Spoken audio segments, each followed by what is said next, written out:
This is the story of one of my all-time heroes and how he continues to amaze me. One of the most entertaining aspects of working in the publishing business is that you get to meet a lot of accomplished people from all walks of life. Normally, when one of these luminaries is meeting prospective publishers, the meeting is about an hour, enthusiasms are expressed, jokes are told, good impressions are made. But I don't remember a lot of those meetings because frankly, they're not that memorable. All of this is my way of saying that I don't need to meet every celebrity we publish. The one notable exception has been the author of Boldly Go, William Shatner, who has been one of my heroes since I first discovered Star Trek in the 1970s. There is so much to love about Star Trek. Its optimistic view of the future, its message of exploration and respect for all forms of life.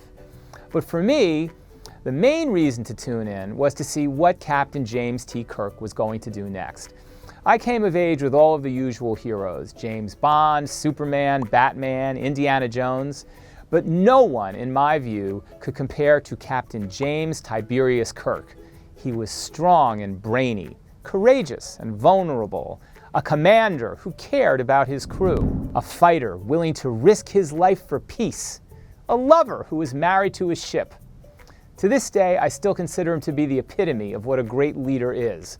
I'm among the many viewers who can recite one of Shatner's greatest monologues from heart. Here's how it goes. Risk.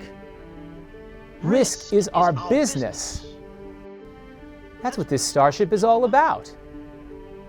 That's why we're aboard her. Now, I appreciate the fact that Captain James T. Kirk is a fictional character and William Shatner is an actor, but I can't separate the two, because without Shatner, there would be no Kirk. He infused that part with such humanity and humor and pure charisma that no actor will ever be able to make me believe in a hero the way he did. And when William Shatner made international news by boarding a Blue Origin rocket and going into space at the age of 90, I was even more convinced that it's impossible to distinguish Shatner from Kirk. So, when Atria editor Peter Borland invited me to a Zoom meeting with William Shatner, I was there, and it was a thrill. After the meeting, I even sent a list of questions I hoped that Mr. Shatner would answer in the book, including whether he thought the Prime Directive should be applied to U.S. foreign policy. Now that I've read the complete manuscript for Boldly Go, I'm even more in awe of William Shatner, but not just because of his talent as an actor. I'm in awe of his spirit and inspired by his capacity for learning and growing and challenging himself, even at the age of 91. He's lived long enough to see some of his failures become successes decades later. He tells many stories about the unpredictable arc of his life, his friendships, loves, and epiphanies. His voyage into space is at the center of this story, and his ultimate conclusions about the meaning of that experience surprised me. But what kept me turning the pages was the simple pleasure of being in the company of a tremendously entertaining and interesting person.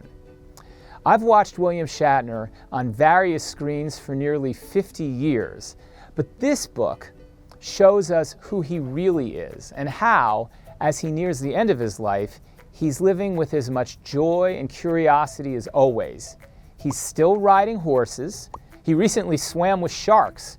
He listens to rap music, and he's performing and writing his own original songs.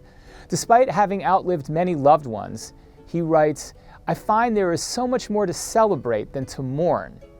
Later, he adds, "What we know here on earth is beautiful. What we don't know is even more beautiful, because it is still there for us to discover." I hope you enjoy Boldly Go as much as I did. If I had to choose one word to describe the book's appeal, that word would be universal. And that is the word according to Karp.